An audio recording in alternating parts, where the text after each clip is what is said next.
Okay, so we're going to begin the 8th parak, so we're actually proceeding towards the end. And that is the two spheros, actually three spheros. It deals with three spheros here. Netzach, Hod, and Yesod. So we're going to do three spheros in one short, very, very short chapter. You'll remember that Tiferes is connected to Torah, and the main message of chapter 7, Parak Zayin, was the kesher between Torah on one hand, humility on the other hand, and on the third hand, seeking out truth. Right? That Limud HaTorah brings the Shefa of Tiferes into the world, brings the Shefa of Tiferes into Malchus, Netzach Hod Yesod Malchus, but Gaiva drives it away. And when you learn Torah not for emes, but for other reasons, that also drives it away. We now come to Netzach, Hod, Yesod, Malchus. Now remember that Chesed is Keneged Avram, and Devorah is Keneged Yitzchak, Tiferes is Keneged Yaakov.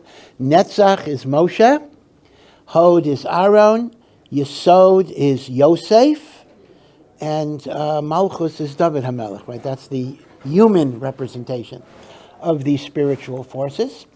The anatomical representation, you'll remember, is Chesed is the right arm, Devorah is the left arm, Tiferes is the torso, Netzach is right leg, Devorah is left leg, Yesod is the male organ, and Malchus is the feminine. Malchus is the nukva, L'shem yichud, kudsha bericha. So again, the six spheros from Chesed through Yesod have a number of names. This is a quick review. It is called kudsha berichu. It is also called vav kitzavot, the six extremities, and it is called Zeir Anpin, the small face of God. Chachma and Bina are the big face of God. The six spheros, the lower spheros, are the small face of God. Malchus, it also has many names. It's called Malchus, it's called Shechina, it is called Nukva, feminine, it is called Oretz, land, right? All of these different associations. Matronisa, which means, princess, similar to Shechina, and the like. Again, these are ideas that are really totally beyond us in almost every level, but just in terms of understanding the picture, meaning you're describing a picture, even though the picture is symbolic of something much deeper than the picture. But the most we can hope for is just to describe the picture. The picture is one of sexual union, in which HaKadosh Baruch Hu's Shefa comes by the different parts coming together. And again, this is only a picture and it's a metaphor because obviously God is a unity. And in a unity you couldn't really have coming together in that way. But this is how the delivery system is described. So, as a result, what the Ramak has done throughout, and again, a lot of this is only explained in the Pardes Rimonim, not in the Tomer Devorah itself, is that the Ramak has assigned kind of a certain symbolic meaning to different things. So you'll remember, for example, that in the Sphera of Tiferes, in our earlier discussion in Perek Zayin, Netzach and Hod were described as the disciples, as the Talmidim of Tiferes, because they're Makabel from Tiferes. And therefore the Ramak said, if you remember that point, in which when you are miska'eh against your Talmidim, you cause Tiferes to distance itself from Netzach and Hod. Remember the Mida Keneged Mida. You do not want to be mashbiah in a good way to your Talmidim, so the light of Tiferes will be blocked, will not be mashpia on its Talmidim, which are called Netzach v'Hod. And the Ramak brings, without showing any source for it, that Netzach and Hod are called Lemudei Hashem, the students of God. Okay? So, in that imagery, Netzach and Hod are described as the Talmidim of Tiferes. In Perek Ches, however, he has a whole other different role for Netzach and Hod, which is based on the notion of the thigh. Right? Netzach is the right leg, or the right thigh. Hod is the left thigh. What does the thigh do? The thigh supports the torso. So seen in this alternative imagery, instead of looking at Netzach and Hod as Talmidim, we look at them as Machzikei Torah, those who support Torah, like the thigh supports the guf.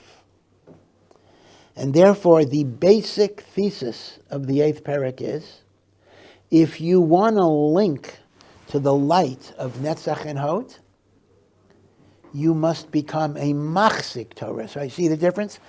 Perek Zayin says you want to link to Tiferes, you link to Tiferes by learning Torah. You want to link to Netzach and Hod, you have to emulate the quality of Netzach and Hod, which is to be a supporter of Torah. Right? This is called Hachzakas Torah. And Hachzakas Torah, the Ramak says, has many, many different forms. There's the economic support of people who are learning Torah. You help them with their living, with their parnasa. There is the logistical support to try to create a base medrash with svarim, an atmosphere where people can learn. And there is the psychological dimension of Achzakas Torah, in which you build up people who are learning, right? You understand how important that is. Again, as Talmidim, you certainly understand how important that is.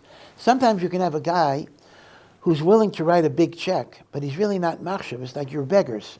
Take it, don't bother me. And he gives you $1 million check because he has $1 billion, so $1 million check is not necessarily such a big deal, but without a sense that this is an important chashuv endeavor. And the Ramak makes the very important point that when we talk about being a supporter of Torah, we're not just talking about financially supporting Torah, but we're talking about building chashivas for a person who is learning, that it's an important davar. This is very, very significant. First of all, it's important to know this, because this is a way that even a very poor person could have a chelik in being machzik Torah. Perhaps he's not going to be able to be machzik Torah by giving money. He may not have the money, but he could be machzik Torah by showing respect and love to people who are learning. And in the long run, that may even count for more. That a person feels they're doing something important, that they're valued, that they're appreciated. A person needs to be appreciated. In fact, this even explains an interesting thing that you sometimes find in certain yeshivas in Europe, not all. They were very makbid in kind of dressing relatively stylishly. If you ever look at pictures of Slobodka in particular. So they were wearing fancy suits, and their hats were jauntily, pitched to the side of their heads. They really looked like gentlemen. In fact, to a large degree, the hat culture, again, it's interesting how it became a halachic matter. The culture of the hat was not so much, it did not really generate as a religious thing. It generated as a stylish thing, a stylish gentleman, a stylish Polish gentleman of the 1920s. And indeed, a stylish American of the 1920s would never go outside without a hat. There's a legend, although somebody proved to me it was not Emes. The American legend is that John F. Kennedy destroyed the hat industry in the United States, because every president before John F. Kennedy, came to the inauguration with a top hat, etc., and hats were standard levush, not just for Jews. They were standard levush for a gentleman in the 1950s. Like, look at a picture, 1950s. They're waiting in Penn Station. Everybody's wearing a hat. But Kennedy wanted to project the image of youth and vigor. So January 20th, 1961, whenever it was a windy day in Washington, and he made a point of giving the inaugural address without a hat. And that is said to destroy the hat industry, and that is why the only people who wear hats today, at least formal hats, are from Jews, yeshiva students, and blacks for some reason. The black population still likes hats. So the hat industry went way down. Now the Emes says this is a very well-known urban legend, a famous word in society, but somebody showed me it was not true. He says, in point of fact, JFK did wear a hat to the inauguration. He took it off for the speech, okay, but he actually did wear a hat, and there are pictures of a hat, so the notion that he killed off the hat industry is probably not true. But nevertheless, it is true, generally, as you can see, that hats are not in vogue anymore. So the reason why, though, hats became in vogue in the yeshivas of Europe was not als frumkeit, it was the other way around. Many B'nai Torah were not respected, even by the frum populations. People thought of them as bench warmers, they thought of them as non-productive. The chashivas of Torah went very much down in the end of the 19th century through Haskalah and the like. So the notion of dressing stylishly was a way of building people up in some ways. It was an artificial way in some ways, but it was a way of giving people an internal sense of chashivas. Now, in some yeshivas like Novardek, they went the other extreme and they didn't care about it bichlal. But in Slobodka, dressing good was considered to be a major thing, a big deal. Okay.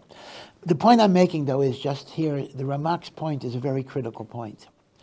You support Torah not only by the money that you give, you support Torah by showing the Ben Torah that they're doing something worthwhile, something chashuv, something significant. That's a beautiful thing because no matter how poor you are, you can contribute to achzakas Torah in that particular way. Even in tzedakah, it's that way, right? When the Rambam talks about the different levels of tzedakah, the way you treat the ani is actually more important than the amount of money that you give the ani.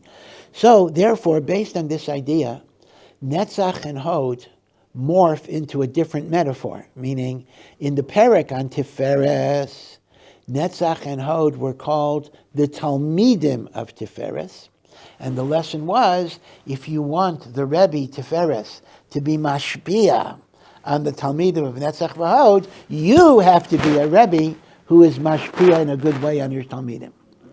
Now we're switching the metaphor, and Netzach and Hod are no longer described as Talmidim, they are described as supporters, like the thigh supports the body, and this includes achzakas Torah, through financial assistance, through setting up a base medrash. In fact, even something like cleaning svarim. Think about that. I clean up the svarim, right? So you could find things. That's achzakas Torah. I'm enabling the study of Torah.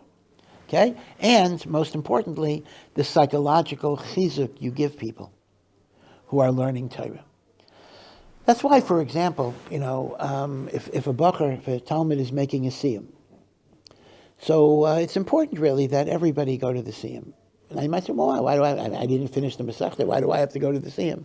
But you see, when you go and you celebrate someone's accomplishments in Torah, you're giving them a lot of chizuk. Number one, hopefully you get chizuk too, because you get inspired to take on projects. That's true. But it's not just the chizuk that you get, it's also the chizuk that you give. Right? Sometimes people say, it's interesting, people say they don't need to do certain things because they don't need what the activity gives them.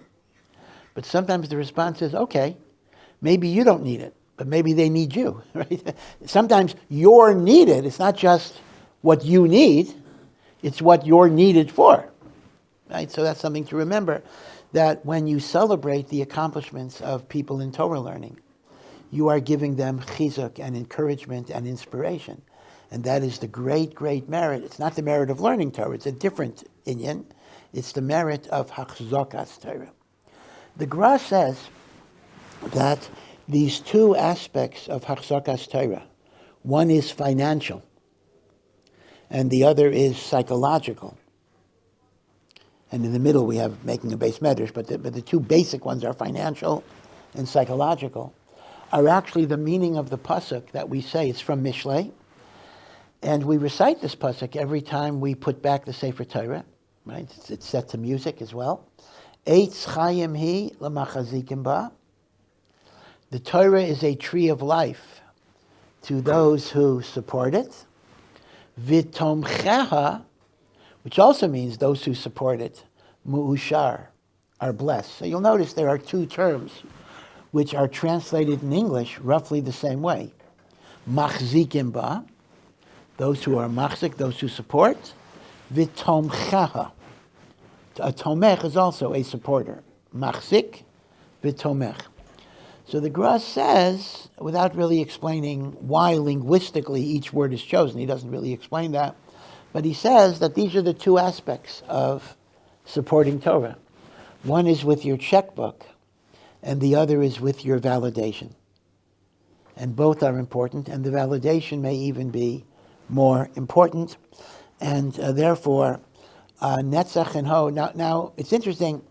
The Ramak does not say what you almost would have thought is the same step. That is, Netzach and Hod, that's great.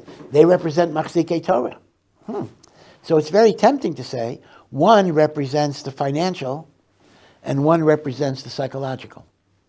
That would have been a great vort. Unfortunately, he doesn't say that. And basically, all he says is that Netzach and Hod come together as supporters of Torah, and both of them include all of these aspects. And actually, he says that he's not going to differentiate in this inyan between Netzach and Hod. So there's something a little missing. Again, it's tempting to say that if you have these two types of support of Torah, one is Netzach, one is Hod, but again, as I say, the Ramak does not say it befavorish. So if you want to say it as your own or quote me, that's okay, but I need to make it clear that it's not in the Tomer Devorah itself, that type of machshava. So that's the basic idea of Netzach and Hod. Now, it's interesting. Is there a connection between the two metaphors? Meaning, in Perek Zayin, Netzach and Hod were called Limudei Hashem, and they represent Talmidim. In Perek Ches, they are the thighs, or the legs, that represent Machzikei Torah. Are these just two different pshatim? Just two different visualizations? Or is there a connection between the Netzach Hod as Limudei Hashem and the Netzach Hod as Machzikei Torah? So it could be, again, the Ramak is not masber, the Ramak just throws it out as two different images. But it could be there's a connection because, once again, one of the things that Talmidim do for a Rebbe is provide validation. It's interesting. A Rebbe, of course, is supposed to validate Talmidim, but Talmidim validate a Rebbe as well. The Rebbe feels that he's accomplishing something, he's productive, because of the positive hashpah on the Talmud. So it turns out that every Talmud is also a machzik Torah, right? You're a machzik Torah by enabling your Rebbe to feel that he is accomplishing something, assuming that that's what you're conveying. Okay, sometimes it's not that way, or sometimes you're not conveying that, but this is how a Talmud should have a feeling towards his Rebbe in that particular way. And what happens is there's a symbiotic rebound effect. Because, as you might expect, the more, again, I'm not referring to anything personally, I'm just talking very general, the more a Rebbe feels validated, the more he'll be energized to be mashpia l'tov. The more he's mashpia l'tov, the more Talmidim will appreciate it, and then the Rebbe will be mashpia more. In other words, the appreciation is molid a hashpah, the hashpah is molid appreciation, and through that relationship, there's a spiral of growth and improvement that benefits everybody in the particular equation. So the kavod that a Talmud shows a Rebbe is also a form of non-monetary hachzakas Torah, which is an important thing. Okay, so this is the idea of Netzach and Hod. So let me just talk a little bit about the metaphor of Machzikei Torah being compared to the thigh. Very, very interesting, because it's reminiscent of a Zohar and a vort of the Chafetz Chaim that the Ramak does not bring the Zohar here. And that is, if you remember, when Yaakov Avinu came back from Eretz Yisrael, so Yaakov Avinu here gets the message that Esau is coming to fight him with an army of 400 soldiers, meaning Yaakov thought after so many years maybe things are going to be okay, but Esau apparently still has fury, still has anger, and Esau was out to get him. And Yaakov is very, very frightened. Yaakov is scared. Yaakov is worried. And the Gemara in Brachos explains, even though Yaakov had a dream so many years before that Hashem would protect him, so why is Yaakov afraid? The Gemara in Brachos says, Shema Yigrom Hachet. Yaakov is humble. And Yaakov, despite being the tzaddik that he is afraid that maybe his sins have made him unworthy of the divine promise. And therefore, yes, God promised him, but maybe it was conditional on Yaakov being at a certain level. And Yaakov is worried he's not on that level. Shema Yigrom Hachet. So, what happens? The night before he encounters Esau of the flesh, he wrestles with a mysterious man who actually is an angel. And they wrestle all night. And sometimes the man is on top, sometimes Yaakov is on top. And now, the Torah does not say who this man is other than describing him as an angel. So it does say the man is an angel. But Chazal add one very critical detail that is not in the text itself. This is none other than the angel of Esau. Every nation has a guardian angel in Shemayim. And Yaakov had to wrestle with the Esau of the spirit before he would be ready to wrestle with the Esau of the flesh. Right? This was the reassurance to Yaakov. So they're wrestling all night. And then the morning comes. And Yaakov is winning. Yaakov pinned him down. And the angel man begs him, let me go. The dawn is coming. I have to go to Shemayim. This is my one opportunity in thousands of years to sing praises to God in terms of rotation. Let me go. And Yaakov says, I will not let you go unless you bless me. And if you remember, the angel basically said, your name shall no longer be Yaakov, the man of the heel, but Yisrael, the one who has ascendancy and triumph with God. Right? Yaakov's name was changed to Yisrael. So, the Sefer HaChinuch says that the general message of Yaakov's fighting with the angel is that Golus will be a long, dark night. And in that night, there will be many, many struggles and many persecutions and many difficulties. But at the end of that night will come a glorious day, the day of Mashiach, the day of Geula. And when that glorious day comes, even the very enemy that tried to destroy us, the Esavs of the world, will bless us. Right? So that's a very promising, beautiful image. But you will recall that this was not cost-free. Yaakov wins over the angel, and Yaakov gets a blessing, but Yaakov is limping. The angel smote him on the thigh, dislocating the sciatic nerve, Gid Hanasha. And therefore, to this day, the Gid Hanasha is treif. We're not allowed to eat the sciatic nerve or the fat around the sciatic nerve to commemorate Yaakov's struggle with the angel. And that's called the Gid Hanasha. So, here is what the Zohar says. First of all, here's the question. Why does an angel, a demonic angel, or at least an angel of a koach of Ra, why does it only attack Yaakov and not Avram and Yitzchak? We don't find Avram or Yitzchak being attacked by an angel that tried to destroy them. So the Chafetz Chaim gives a very nice answer. We know that Avram Avinu represents Chesed, and Yitzchak represents Gevurah, inner strength. Yaakov represents Torah. Pirkei Avos tells us the world stands on three pillars: Torah, Avoda, divine service, prayer and korbanos, Gemilas Chasadim, loving kindness. So Avram is the pillar of Gemilas Chasadim. Yitzchak, who was a korban, is the pillar of Avoda. Yaakov, who spent 14 years in the yeshiva of Shemin Ever, is the pillar of Torah. So this is what the Chafetz Chaim says. The Chafetz Chaim says, the Yetzer Hara Because again, the angel of Esau is a combination of all sorts of things. It's the Satan, it's the Yetzer Hara, it's Esau, it's all mixed in. The Koach of Ra, Amalek, the Koach of Ra. The Koach of Ra is a strategic thinker. By that we mean the Koach Hara is willing to make concessions if in its judgment it'll achieve long-term victory.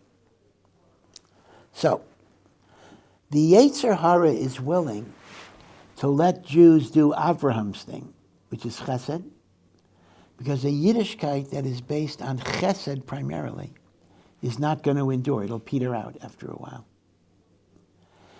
So the Yetzer Hara says, so let them do chesed for a while. I know it's going to disappear eventually. Avoda, a Yiddishkeit that is predicated on prayer, again without Torah learning, will also last for a while, but it will disappear. So the Yetzer Hara is willing to let Avram do his thing and willing to let Yitzchak do his thing, because even if in the short run Yidden are doing important mitzvos, the Yetzer Hara knows that eventually it's all going to collapse. But when you have Torah, the Yetzer Hara has to destroy. Because Torah has what is called intergenerational continuity.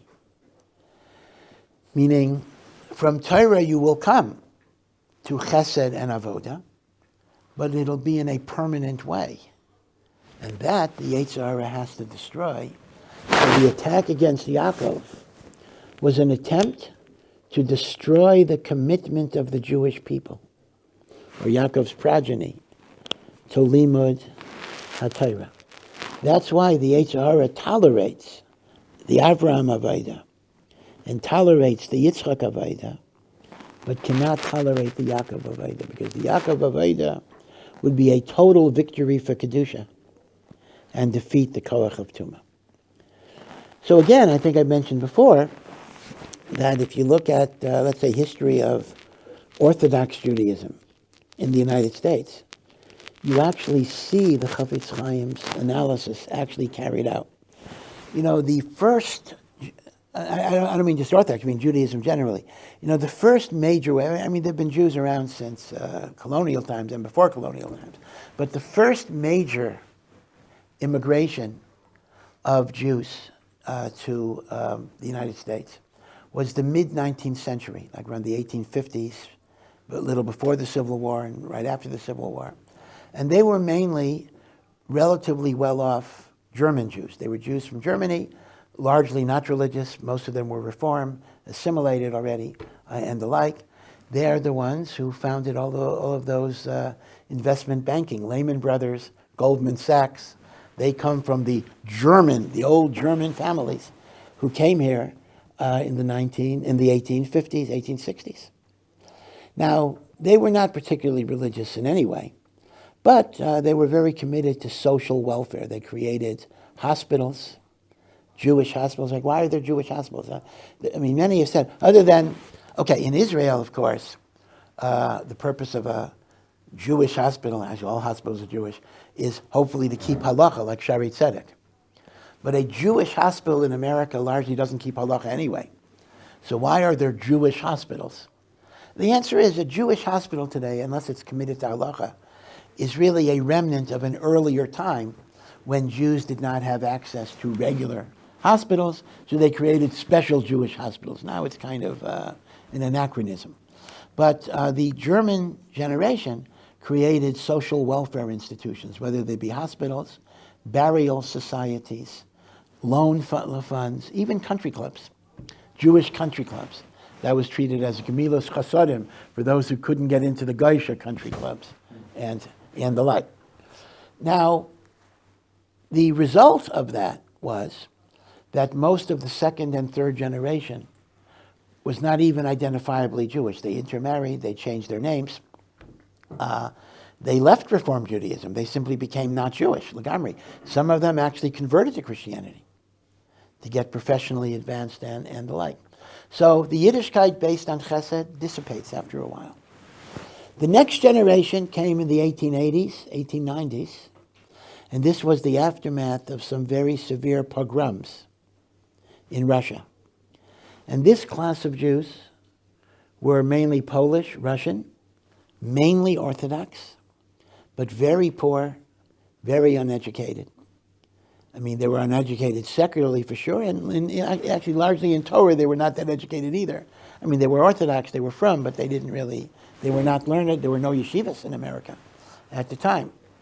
And these people did start off Shomer Shabbos. Many of them were Shomer Shabbos.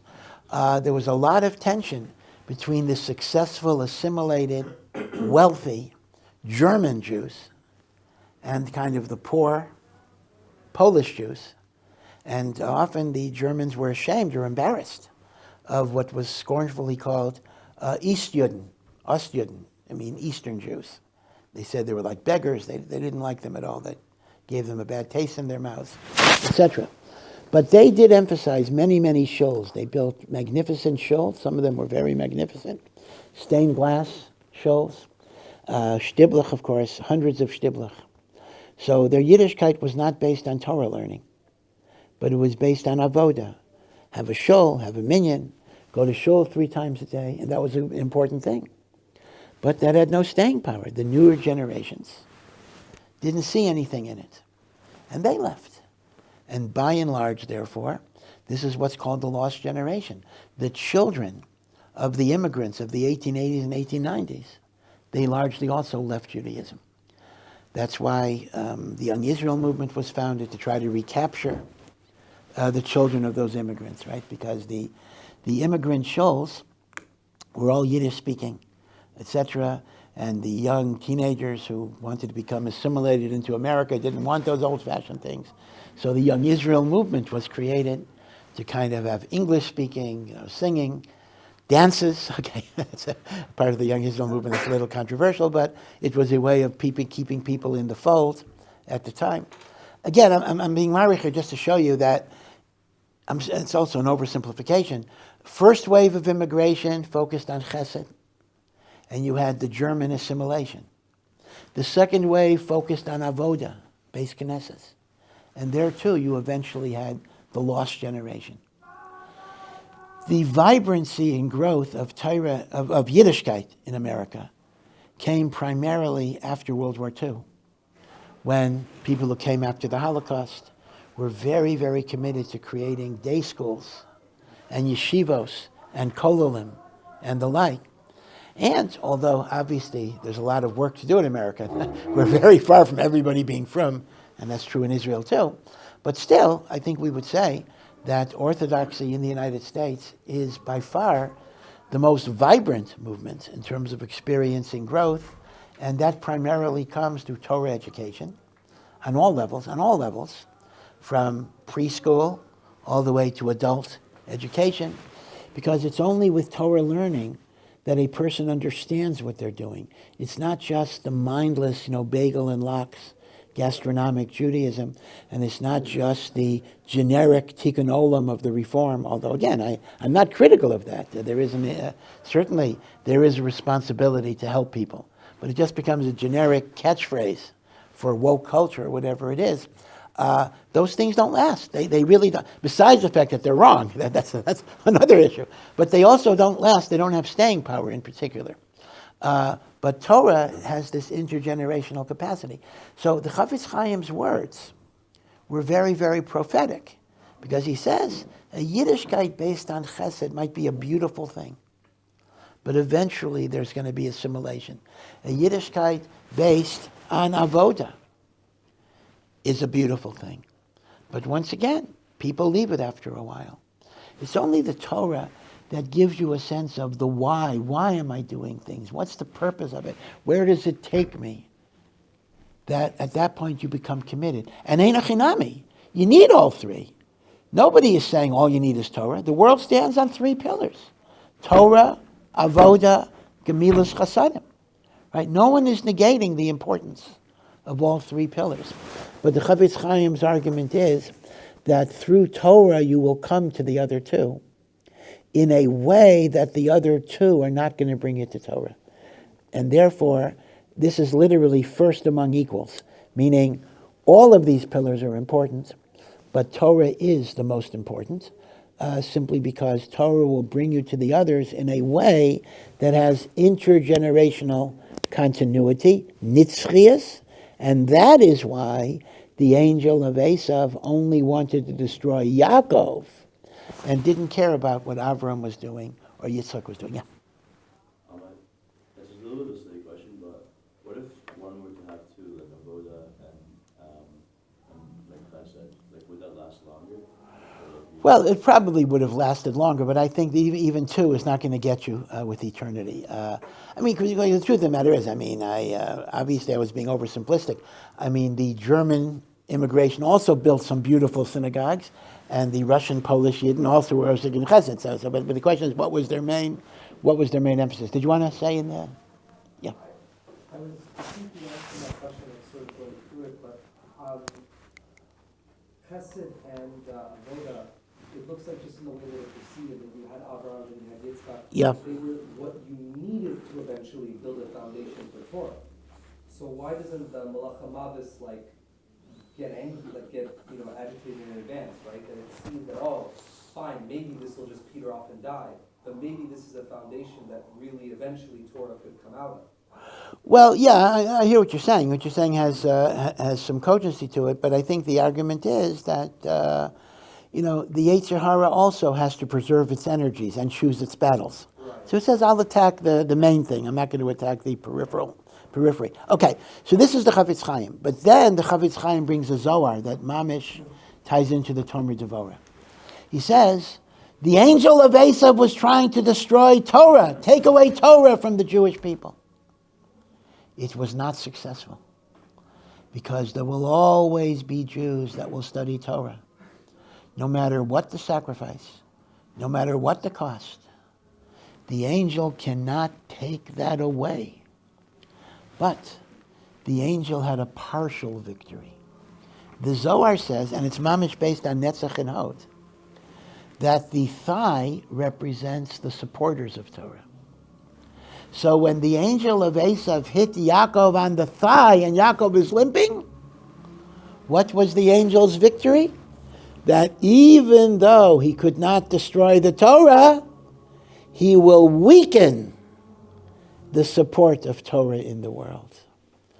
And therefore the Chafetz Chaim says, it was nigzar, it was decreed as a result of this struggle, that the support of Torah will always be financially precarious. And therefore the Chafetz Chaim says, if there's any yeshiva that does not have financial problems, you have to question the authenticity of its mission. If it's doing too well, there is a problem, as it were. So, again, I just want to tell you that you should be very happy with your yeshiva. You're in a good yeshiva, because we do have the requisite financial problems. Yeah. Is the Gita Nasha in one particular leg, or is it on both? So, halach, it applies to both. It does apply to both. But, yes, again, the Ramak doesn't differentiate between the legs. So that's the idea that Hachzakas Torah is going to be weak. Now, so a person might say, so why should I give money to a yeshiva? They're supposed to be poor. They're supposed to be poor. What are you coming to me? It's Hashem's will that you be poor. Why should I support you? Well, let me give you an analogy. In the 19th century, when anesthesia was developed, and women who were giving birth could use anesthesia, there were some Christian clergymen that said women are not allowed to use anesthesia during childbirth, because they said, God cursed Chava, you shall give birth in pain. So how are you allowed to alleviate pain if God decreed that you're supposed to suffer? All the clergymen were men here. So what do we say to that? Right now, obviously, we don't paskin that way. We allow a woman to use anesthesia. So what's our answer? Didn't God say, "Be'etzev tel dibanim, you will give birth with suffering"? Our answer is, there is a difference between a curse and a mitzvah. When God said about the woman, you will suffer in childbirth. God is simply saying, the nature that I've created is that childbirth brings suffering. God is not commanding a woman to suffer. God is not saying, thou shalt suffer. God is saying, this is my teva. But we are allowed to take steps to mitigate the severity of teva, like sickness. Right? God decreed that you'd be sick, but unlike Christian scientists, we don't say it's wrong to seek medical assistance. In other words, a curse is a statement of the teva of the world, but it doesn't preclude your doing something to mitigate the severity. Same thing here. God did not say as a commandment, yeshivos must suffer. Hashem is saying it will be the nature of this world that Torah will go through a struggle, but at the same time, you have an obligation to support Torah as generously as you can. Right? So as a result, side by side with the nitzachon of the Sarei Shel Esau is the recognition that we have an achrayus of hachzakas Torah. Okay, so that's why it's not a contradiction, because Hashem didn't command yeshivas to suffer. Hashem just said this will be the teva, meaning part of our avodah is that we have an uphill climb, meaning to establish mostos of Torah, to establish the ability to teach Torah. Because if you think about it, it's quite amazing. There's so much money in the world. There really is. And even money within the Jewish community, there is so much money. And things are available. Think about the amount of money that is spent on, movies, entertainments, all sorts of things, rock concerts, whatever it would be, billions and billions and billions and billions of dollars. If a fraction of that money would be diverted to Torah education, that could literally solve all of the problems of Klal Yisrael. I mean, it wouldn't solve the problems, but it would solve the financial problems, at least, of Klal Yisrael. So there is enough money there. But somehow it gets diverted to every type of cause. Maybe I shouldn't say this because I don't want to disparage the woman. But you may have read that a woman left whose husband had been one of these investment bankers. She had left more than $1 billion to the Albert Einstein School of Medicine, a Jewish school, YU school, so that it's an amazing thing that. Every medical student who gets accepted into Einstein has free tuition forever. Pretty amazing. It's a medical school, because of her gift, free tuition. The endowment will yield enough income that the few hundred people, I don't know how many people will get accepted, don't have to pay tuition. Amazing. One thing for sure, that's certainly going to increase the applicant pool to Einstein by probably 10,000%. But still, they're only going to accept whatever they're accepting, 500 students and the like. Now, again, I feel bad saying that. This is a generous person. This is a caring person. And, but frankly, is that the best use of $1 billion? That medical students who are going to make very good livings anyway, by and large, that they need to. Even if she would have given it to a community college, it would have been a better investment, because there you have very poor people who couldn't get an education and the like. And she was a Jewish woman, and she gave it to Yeshiva University, medical school, right? Although maybe I think Einstein is independent now. What if she would have given $1 billion to yeshivas?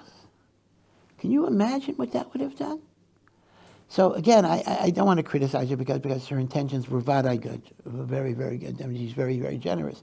But, we sometimes, put our money in the wrong place.